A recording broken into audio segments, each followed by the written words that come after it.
اور دوسری بات یہ ہے کہ یہ لوگ کچھ کہہ رہے ہیں کورونا سے نجات کے لیے 41 دفعہ روز سورۃ تغابن پڑھی جائے، تو کیا یہ جائز ہے؟ کوئی سنت ثابت ہے کوئی چیز؟ سورۃ تغابن پڑھی جائے 41 مرتبہ، یاسر کا دوسرا سوال ہے. اسی سے ملتا جلتا سوال لکھنؤ سے بھی آیا ہے، وہ بھی میں آپ کی خدمت میں پیش کروں گا، پھر اس کے بعد اس پر مختصر سا تبصرہ. علیکم ورحمۃ اللہ وبرکاتہ. عاقل بھائی خیریت سے ہیں آپ؟ میں عبید خان بول رہا ہوں یہاں لکھنؤ سے. جی آپ سے ایک سوال کرنا تھا. یہ میں نے ایک ویڈیو بھیجی ایک صاحب کی جو بتا رہے ہیں کہ نبی کریم صلی اللہ علیہ وسلم ان کے خواب میں آئے ہیں تو ان کو کہا ہے کہ ذرا امت کو بتا دیں کہ یہ وظیفے پڑھیں اس طریقے سے. تو یہ کہاں تک سچ ہے، کیا ہے، ذرا سا اس کے بارے میں بتا دیں تو بڑی مہربانی ہوگی. جزاک اللہ خیر. اور میں نے وہ سلمان یہ ایک ویڈیو بھی بھیجی ہے اور آپ نے السلام علیکم اس کو بہت سرکولیٹ ہو رہی ہے. یہ آج کا سبق یہ غالباً ہمارے ہاں ہندوستان کے ہمارے تامل کے لوگ ہیں، جماعت کے ایک ذمہ دار جہاں کی عاقفہ ہے، ان کے خواب ہمارے میں پریمیم سپورٹر. ان کی زیارت ہوئی. الحمدللہ ان کو کثرت سے خواب میں زیارت ہوتی رہتی ہے اللہ کے رسول کی. یہ بڑی خوش قسمتی ہے. تو خواب میں زیارت ہوئی تو اللہ کے رسول صلی اللہ علیہ وسلم، جو آج وائرس چل رہا ہے، جو بیماری تعاون وغیرہ کرونا وائرس، تو اللہ کے رسول صلی اللہ علیہ وسلم ایک وظیفہ بولے کہ امت کو بولو یہ پڑھو کہ نہ کرو. اور یہ کسے بولے گا؟ تو ان کو خواب میں آ کو بولے تو ان کو بولے تقی عثمانی صاحب، مفتی تقی عثمانی صاحب جو پڑوس ملک کے جسٹس بھی ہیں، اور مفتی شفیع صاحب رحمت اللہ علیہ جو معرف القرآن کی تفسیر لکھی جی. تو ان کے بیٹے تقی عثمانی صاحب مفتی پورے عرب عجم سب بھی ان کے علم کو جانتے ہیں. بے شک بے شک، بڑے مفتی بھی اس میں کوئی دو رائے نہیں ہے، پڑوس ملک کے. بالکل تو ان کو انہوں نے تصدیق کری ہے. یعنی خواب میں آ کو ہمارے جماعت کے ساتھی ان کی جماعت کے ساتھی کو خواب میں آیا ہے. اب ان کی جماعت کے ساتھی کو خواب میں آیا ہے اور مفتی تقی عثمانی صاحب نے اس کی تصدیق کری ہے. یہی خواب سہارنپور سے ڈاکٹر عتیق صاحب نے بھی مجھے بھیجا ہے، اور سہارنپور کے مولانا علام صاحب ہیں، وہ اس سلسلے میں کیا رہنمائی کر رہے ہیں. اب آپ کی ان کی بھی گفتگو بھی سن لیجئے. یہ وقت بڑا مشکل وقت ہے سارے ملک کے لیے. اللہ تعالیٰ اس وبا سے، اس بلا سے، اس بیماری سے پورے ملک کی اور پورے جہان کے انسانوں کی حفاظت فرمائے. آمین اللہم آمین. اللہ آپ کی اس دعا کو قبول فرمائے. تبلیغ کے یہ بھی اس ساتھی کی بات کر رہے ہیں، کہہ رہے شارجہ والے کو خواب نظر آیا ہے. اللہ کے نبی حضرت محمد صلی اللہ علیہ وسلم کو خواب میں دیکھا. انہوں نے نبی کریم صلی اللہ علیہ وسلم کو خواب میں دیکھا. ساتھی ہیں جی. تو اللہ کے نبی صلی اللہ علیہ وسلم نے اس بیماری سے بچنے کے لیے ایک نسخہ ارشاد فرمایا. وہ یہ ہے خواب میں 3 مرتبہ الحمد شریف پڑھا جائے. 3 مرتبہ الحمد شریف، پھر 3 مرتبہ سورۃ الاخلاص قل هو اللہ احد پڑھی جائے. جی. یعنی 3 مرتبہ الحمدللہ رب العالمین کی سورت پڑھی جائے اور 3 مرتبہ قل هو اللہ احد کی سورت پڑھی جائے. جی. پھر 313 مرتبہ حسبنا اللہ نعم الوکیل یہ پڑھا جائے. حسب اللہ و نعم الوکیل پڑھا جائے 313 مرتبہ. اور یہ اس خواب کو بھی جو شارجہ میں دیکھا گیا ہے تصدیق کے لیے بھیجا گیا کراچی، اور وہاں سے مفتی تقی عثمانی صاحب کی اسٹیمپ کے بعد اس کو نشر کیا جا رہا ہے تبلیغی جماعت کے مولوی اور علماء کرام کی جانب سے. یہی خواب یہاں پر بھی بیان کیا جا رہا ہے. کرونا وائرس کا روحانی علاج بنگلہ دیش میں کوئی بزرگ ہے. یہاں پہلے شارجہ کی بات ہو رہی تھی، پڑوسی ملک کی بات ہو رہی تھی، اب بنگلہ دیش کی بات ہو رہی ہے. صلی اللہ علیہ وسلم کا دیدار ہوتا ہے. انہیں اکثر و بیشتر نظر بھی آتے ہیں اللہ کے رسول. ان کا یہ خواب ہے اور اس خواب کی تصدیق مفتی تقی صاحب عثمانی دامت برکاتہم نے کر دی. اب آپ یہ سمجھیے کہ حالانکہ اس میں جو ذکر و اذکار یہ مولانا صاحب بیان فرما رہے ہیں وہاں تو 313 یا 323 مرتبہ کہا گیا تھا، اور یہ محترم جو ہیں یہ بیان کر رہے ہیں کہ 313 نہیں بلکہ 111 غالباً ہیں.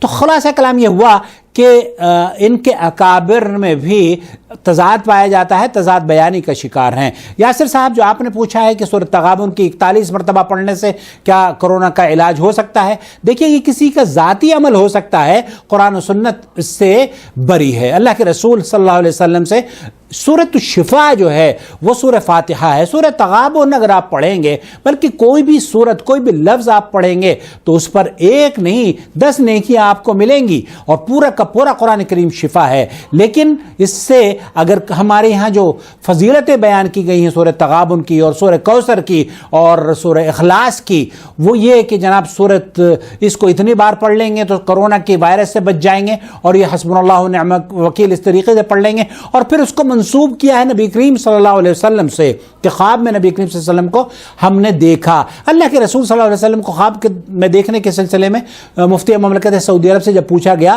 انہوں نے فرمایا کہ نبی کریم صلی اللہ علیہ وسلم کو خواب میں دیکھا جا سکتا ہے، اس میں کوئی دو رائے نہیں ہے۔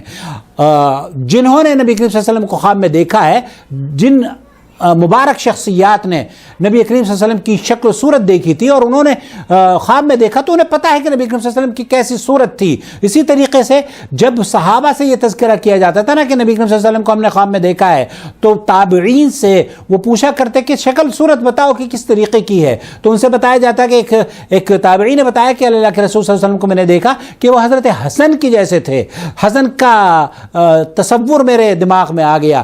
تو صحابی رسول نے فرمایا کہ ہاں تم نے نبی کریم صلی اللہ علیہ وسلم کو ہی دیکھا ہے۔ تو اگر کسی شخص نے نبی کریم صلی اللہ علیہ وسلم کو دیکھا ہو اور وہ احادیث کی کتب میں جو اللہ کے رسول صلی اللہ علیہ وسلم کی شکل و صورت بیان کی گئی ہے، اور وہ صفات اور وہ شکل و صورت اگر اس پر مبنی تمام چیزیں پوری اترتی ہوں تو فبیہا دیکھا ہے۔ لیکن کیا نبی کریم صلی اللہ علیہ وسلم خواب میں آ کر ذکر و اذکار بتاتے ہیں؟ نہیں، ایسا ہرگز نہیں ہے۔ آیا یہ نبی کریم صلی اللہ علیہ وسلم کی طرف سے خواب ہے بھی نہیں، اور اس خواب کو ہم یہ نہیں کہتے کہ یہ جھوٹا خواب ہے۔ البتہ ہم یہ ضرور پوچھنا چاہتے ہیں کہ مولانا تقی عثمانی صاحب اتنے بڑے علم کے پہاڑ ہیں، اس میں کوئی دو رائے نہیں ہے کہ وہ خواب کی تصدیق کے لیے ہی ان کو تو چاہیے کہ وہ نبی کریم صلی اللہ علیہ وسلم کے ذکر و اذکار پر مبنی کوئی احادیث اور کوئی نصیحت پیش کریں۔ اللہ کے رسول صلی اللہ علیہ وسلم اس طرح کی بیماریوں کے لیے وہ دعا بڑی ثابت اللہ کے رسول صلی اللہ علیہ وسلم سے، اللہم انی اعوذ بک من البرص والجنون والجذام ومن سیء الاسقام، اس کو یاد کر لیجئے، نہ کہ خوابوں پر مبنی ذکر و اذکار پر توجہ دے کر آپ اپنا وقت، میں سمجھتا ہوں کہ یہ ان کا احترام اپنی جگہ ہے، ان اکابر علماء کا احترام اپنی جگہ ہے، لیکن کیا میرے لیے اور آپ کے لیے ان کا خواب حجت ہے؟ نہیں۔ اللہ کے رسول صلی اللہ علیہ وسلم کی احادیث مبارکہ جو محدثین نے نقل کی ہیں وہ ہمارے لیے حجت ہے، اور جو خوابوں میں ذکر و اذکار پیش کیے جاتے ہیں وہ ہمارے لیے حجت نہیں ہے۔ اسی طریقے سے قرآن کریم کی آیات کو مختلف انداز میں اس کو اتنی مرتبہ پڑھ لیجئے، اس کو اتنی مرتبہ پڑھ لیجئے، اور یہ کرونا سے جو جوڑا جاتا ہے اور اس کی تعداد متعین کر دی جاتی ہے 41 مرتبہ پڑھیں گے، آیا یہ تعداد اور یہ فضیلت نبی کریم صلی اللہ علیہ وسلم سے ثابت ہے جیسے کہ یاسر جاننا چاہ رہے ہیں؟ نہیں میرے محترم، یہ نبی کریم صلی اللہ علیہ وسلم سے ثابت نہیں ہے۔ اگر آپ مفتی تقی عثمانی صاحب تک اس گفتگو کو شیئر کریں اور ان سے پوچھیں کہ کیا اللہ کے رسول صلی اللہ علیہ وسلم سے سورۃ تغابن 41 مرتبہ پڑھنا نبی کریم صلی اللہ علیہ وسلم سے ثابت ہے کرونا کے لیے یا کسی بھی بیماری کے لیے، تو اگر وہ کوئی صحیح حدیث پیش کر دیں تو ہمیں بھی پلیز شیئر کیجیے گا۔ اللہ رب العالمین سے دعا ہے کہ اللہ تعالی ہمارے